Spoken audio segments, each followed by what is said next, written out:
Hello, everybody. It's me, Fiona Timms, otherwise known as White Zulu, author of my autobiography of the same name.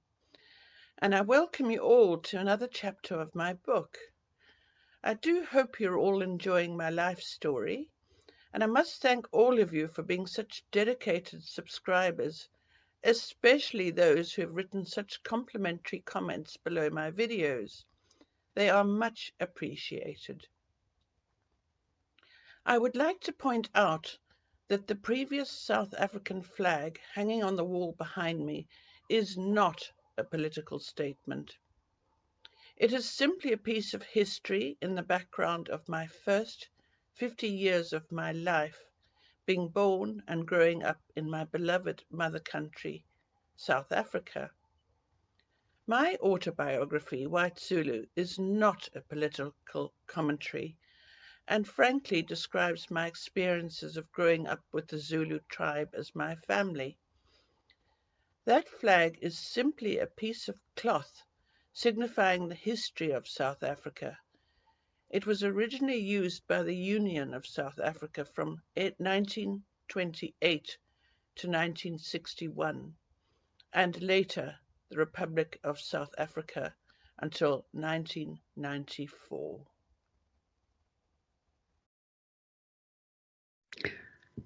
Hello, everybody. It's Fiona Timms here. Vicky, the White Zulu, the matriarch, the great she-elephant. All my names, you all know who I am. Welcome to another piece of Durban, 1969, Part 6. By some miracle, I graduated from Secretarial College in August. How? I'll never know, because since I attended so rarely, going to the beach instead, they hardly even knew who I was. My typing was incompetent. I'd quickly become bored with taking down business letters and shorthand, and so had abandoned the whole project. I have no recollection ever having seen a dictaphone or a switchboard, let alone use them. But there were the pass marks on my graduation certificate.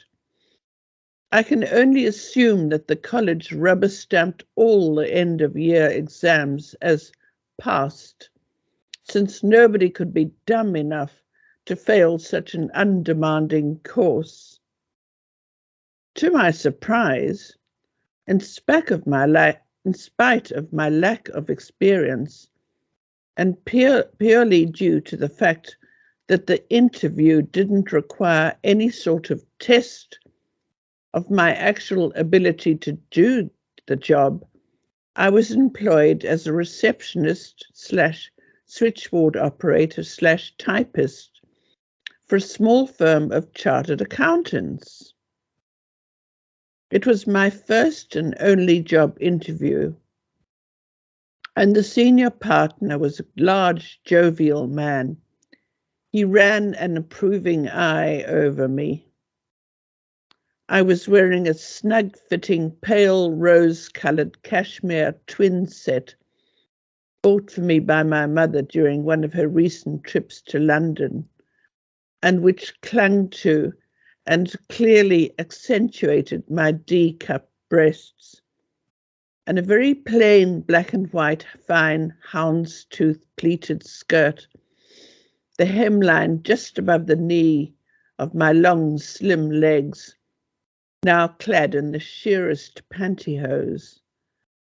I'd accessorized this deliberately provocative but beguilingly demure-looking outfit with a single strand of realistic-looking fake pearls, wore tiny matching earrings, and had brushed my dark hair till it shone like satin.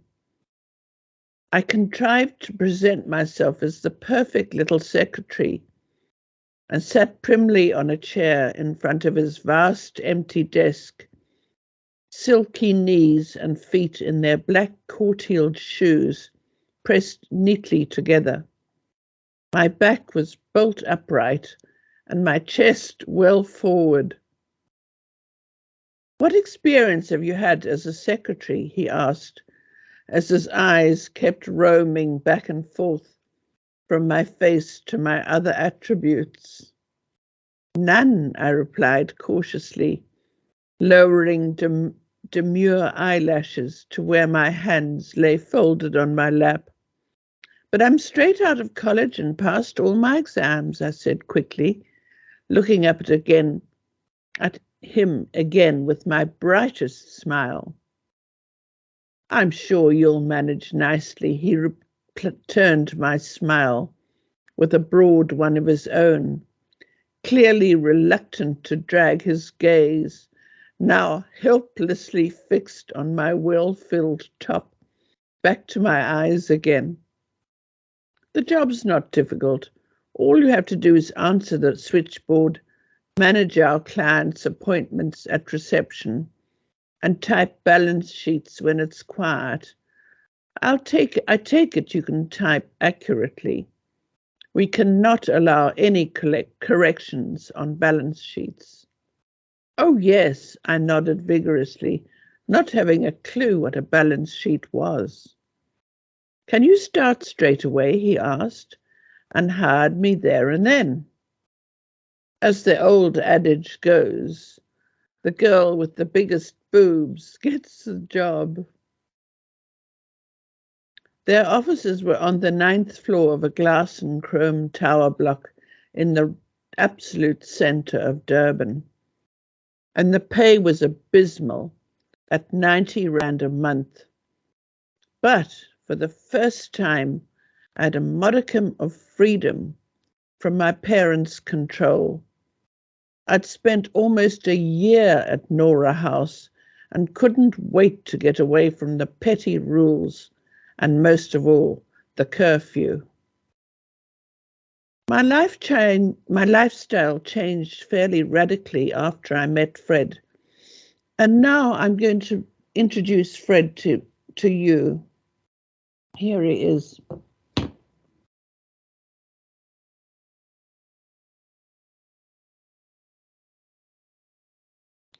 This is Fred. Just before he left for South Africa, his mother sent him to a very famous portrait taking place in London and had 4 portraits made of him just before he left for Durban to start his civil engineering course and 6 months before he met me. I have another one. I hope the reflection isn't too bad on this. I've hung them around my bedroom. There's another one.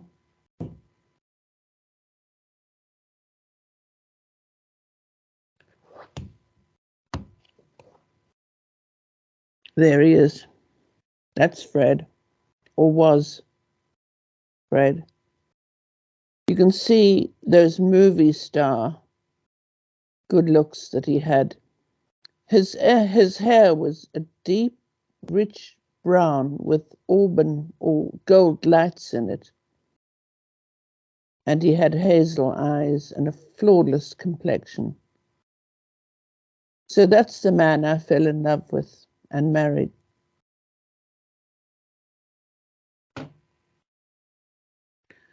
My lifestyle changed fairly radically after I met Fred.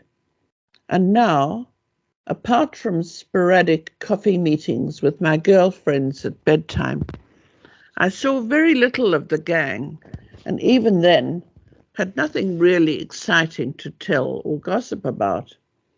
I had a job and wanted the money badly enough to set myself the discipline of getting up well in time to arrive at the office carefully groomed at 8 every morning. Bunking off to the beach was a thing of the past. This job would buy me the freedom I wanted so badly. I asked my father if, now that I had a proper job and could pay my way, I could leave Nora House and book myself into a small, select, private hotel, a fancy name for a boarding house, up in the leafy suburbs of the Berea. I earned enough money to cover the rent of a tiny single room with board, and would have a little left over. Reluctantly, he agreed, but only if he looked the place over first.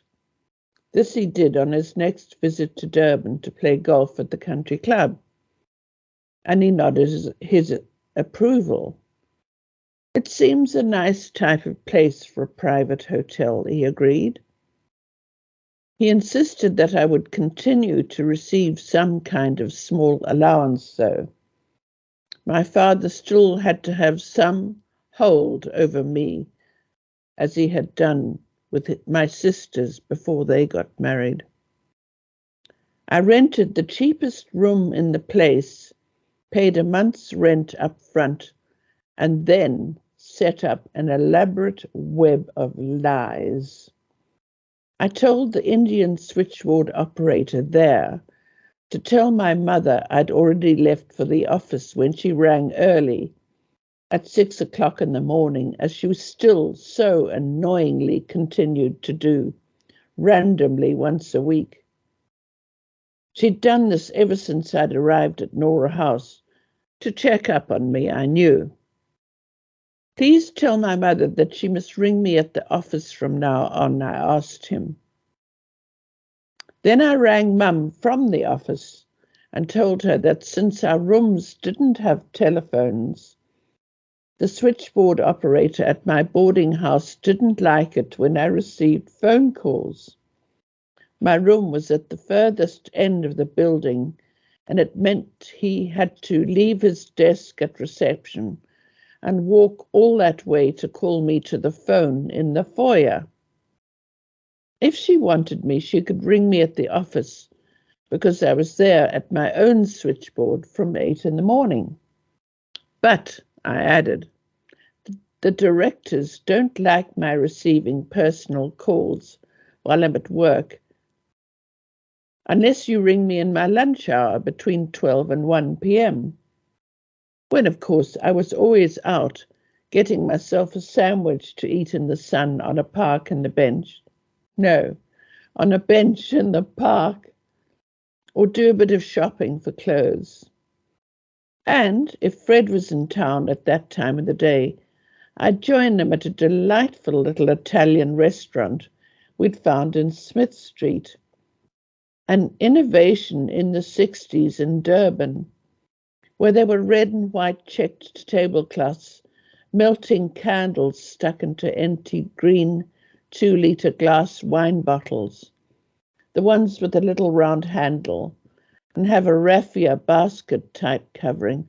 I think they're from Mozambique, definitely Portuguese. The food was simple, mostly spaghetti bolognese and other cheap pasta-based dishes. Also something which was coming in, which is now normal, but a novelty in those days. And the atmosphere was lovely, with a vociferous, plump Italian proprietor who wore a full-length tomato paste-splattered apron tied around his ample waist, and always greeted us with 2 smacking kisses on our cheeks, which made Fred blush, and ushered us to the next table, to the best table he could find. Mum learned that she could only ever ring me at weekends, and if she did, she at least had the decency to call a bit later and not at crack of dawn, and naturally I'd be out. Then I moved in with Fred. At the beginning of each month, we drove up to the boarding house on the Berea. I paid for my room, and that was that. Now, I had the bliss of spending every possible moment I could with Fred. The only time we were apart was when we went to work from Mondays to Fridays, Weekends, evenings, and of course, the nights were ours. His flat, ideally, was only a couple of blocks from my new job, so I could walk there within a few minutes. Unbeknown to my and his parents, we spent the best part of 8 months living together in this fashion, content in our domestic routines and gloriously happy in our deep love for each other. After we'd been together for a couple of months, I decided it was safe enough to invite Fred up to the farm, in spite of one of Diana's, my sister, early experiences with a potential suitor. She'd invited an American boyfriend up for a weekend, from a very wealthy family, I might add, and it had been a particularly bad encounter all round. My parents had taken an instant and intense dislike to the man, purely on the strength of his background and accent. That's the first and last time I take anyone up to the farm, Diana said to me bitterly afterwards. And then, only then, because I have his engagement ring firmly on my finger, she said emphatically. I rang my mother. Mum, may I bring a friend up for the weekend? He knows the Learys and I met him at the Durban July. We've been going out together for a while and he'd like to meet you and perhaps do a bit of trout fishing, I asked warily, hoping I'd worded the request sufficiently temptingly. There was a very good chance I'd get a flat refusal. There was a worryingly long silence while my mother thought about this. After a long pause, she said rather grudgingly, I suppose it's all right, yes. You can bring this young man up to do some fishing. Fred wasn't nervous about meeting my parents, especially after he'd recounted to me a little of what his own parents were like. He was shy, but he also had a certain quiet confidence with people, especially the older generation. He had impeccable manners and knew all the right things to say to bigoted strangers, something that I could have learned from him. I suspect the thought of some trout fishing had far more appeal to him than meeting my parents, because he'd spent the previous couple of evenings in the flat bending over a miniature vise, part of his fly tying equipment, which he'd brought out especially from Scotland. The delicate silver hook was held firmly in place while he happily wound red and gold thread alternately onto coppery speckled cock pheasant feathers and snipped carefully at a hair there and trimmed a whisk here, making flies in readiness for his favourite sport. Walker's Killer and a couple of Mrs. Simpsons and perhaps a Connemara Black, that should do the trick, he said with immense satisfaction, after he'd turned each fly carefully, examining it for any faults. Fred was in his element, and I watched from the sofa, utterly content to see him so absorbed in his hobby, mesmerized as his long, graceful fingers worked little scraps of coloured feathers, fur, thread, and even tinsel, as if by magic, into realistic-looking flies.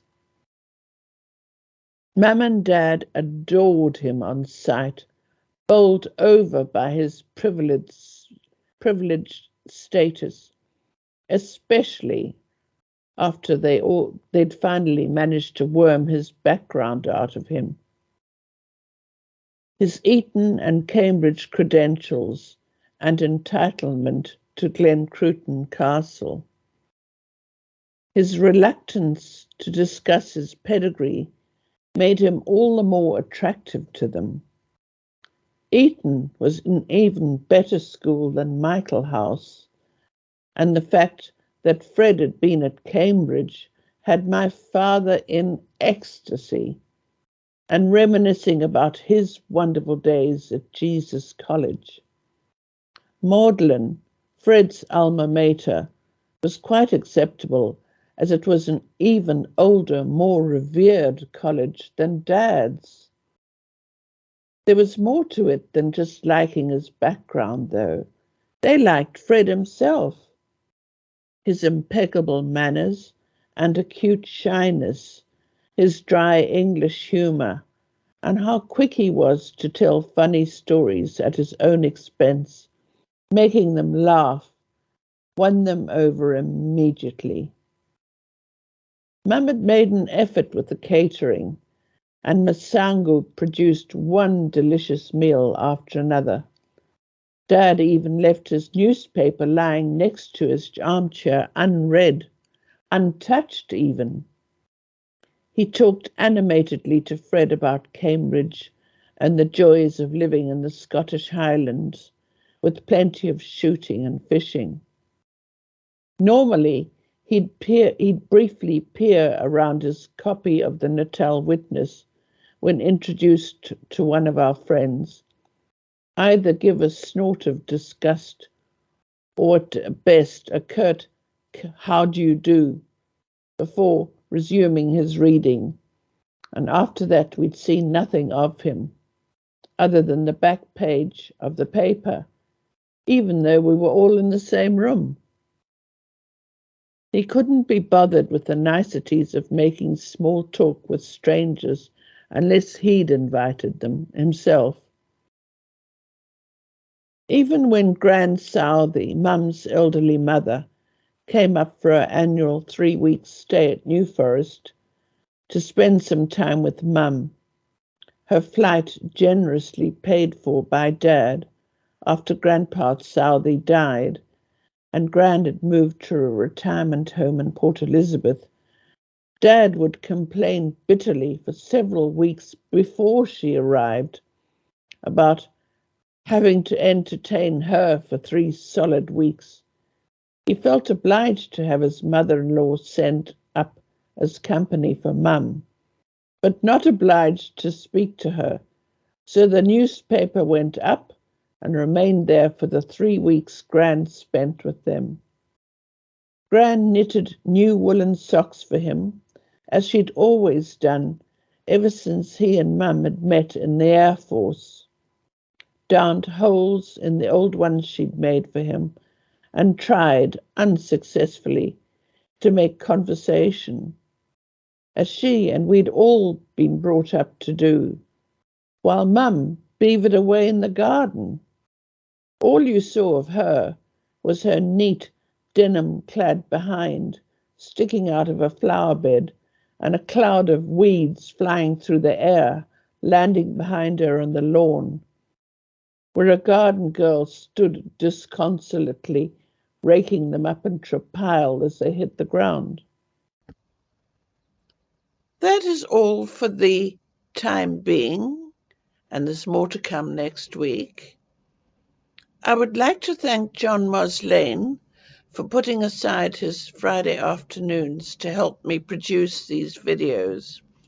Without him, I could not do this.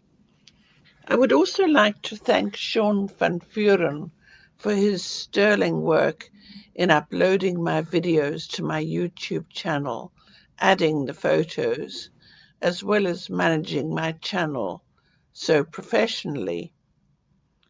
If you would like to know more about my other works, I have written 5 books in all, and each one is autobiographical. Please visit my website at www.whitezulubook.com, where you will find a lot more information as well as plenty of photographs. Thank you so much for listening. I hope you enjoyed my life story, and there is plenty more to come. A thumbnail photo will be attached each week, and thank you so much for all your support and all the very kind remarks you make in complimenting me on my work. I really appreciate it. Goodbye.